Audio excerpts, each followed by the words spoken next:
Hey, welcome to EmpireCV.tv. Before we get going with today's books, I wanted to just give you a couple things that are coming up here at Empire.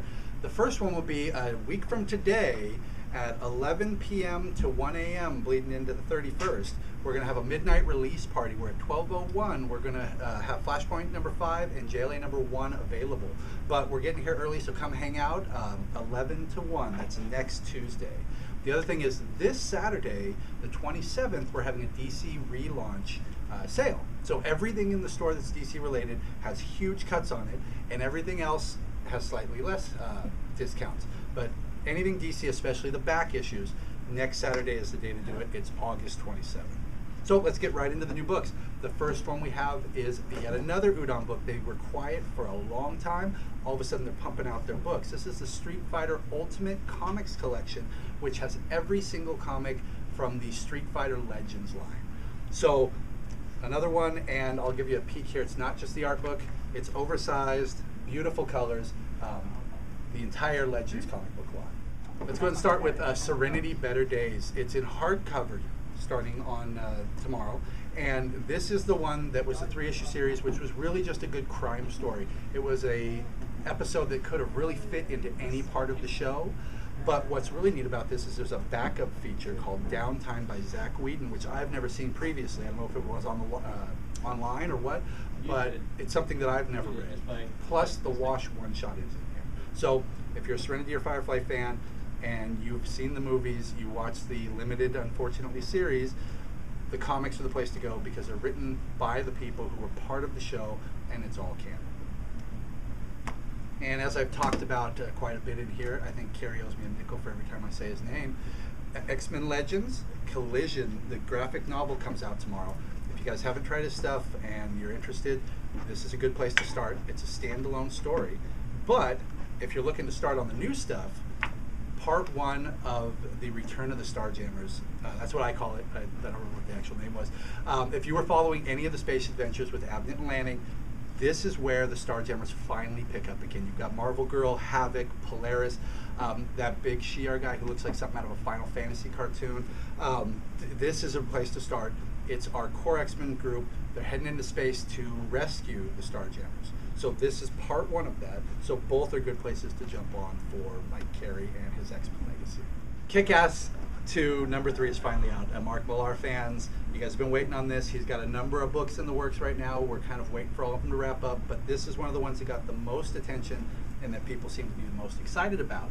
And speaking of Mark Millar, our blog, community blog, where everyone can post, all of you and us can communicate on the blog, is empiresopenvault.com. The first post is already up by Jeremy Shepard. It references Mark Millar and how Mark Millar helped bring Jeremy back into comic books. So take a peek, put some stuff up there, and we'll be seeing you guys on there.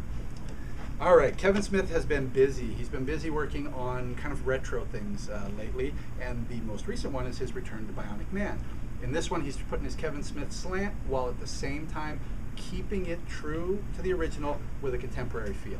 You've got the whole feel of the old one with the cybernetics, with the Bionic Man, and with some new nemesis that are popping up with his abilities as well. All right. The next one is a personal favorite of mine, and I think all of you have an attachment to this one. This is your classic TMNT. This is the Teenage Mutant Ninja Turtles, not the pizza slinging, gung-ho, van driving Turtles. This is your original Turtles, and Eastman is back on the book. Eastman's writing it, has a really old, dirty, gritty feel to it. You've got your stockmen. It looks like we're building towards the Mousers. You've got everyone with the same red bandanas. You just have to look at their weapons. And of course, typical fashion, we start number 1 off with Raph having gone out on his own. And we all love Raph. There's something about him that really clicks with us. But God, is that guy evil. He's off doing his own thing. The other turtles are worried about him. I'm sure they'll bring him back. But it was fun. Kicks it off with a lot of action and a lot of classic characters. This was one that I had to try because it just looked like fun.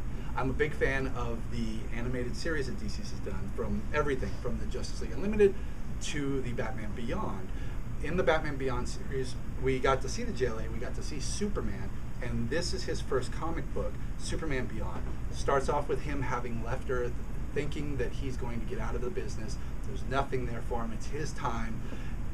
Of course, things are going to draw him back in. I don't want to give too much away, but we do get to see the Justice League of the future, and we do get to see Batman as in Bruce Wayne and also Terry McGinnis.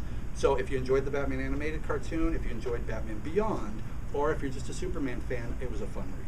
Does that relate to the new Superman title coming out with DC's New 52, or is that just a separate story? No, this is completely separate. This has nothing to do with New 52. It may be a #1, but this is kind of an Elseworlds and an alternate universe.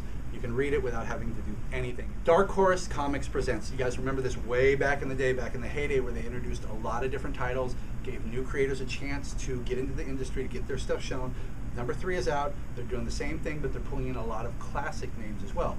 This book has 13 different installments in it, and you're going to get Concrete by Chadwick. You're going to get Howard Chaykin. You're going to get Steranko. You're going to get Dave Gibbons, Neil Adams. The book is packed with people. Some of them are one-shots. Some of them are miniseries that'll continue into each one. But it gives you a good splattering of independent comic creators' works. And this really lets them do whatever they want. They're not confined by the DC or the Marvel. These are their properties. They can do what they want with them. So other than that, there's a lot of good books out tomorrow. In fact, there's a ton of books out. Last week was really small. This week picks up for it. We've got some toys. You got a Cap toy. We got Balder finally in the Marvel LED figurines.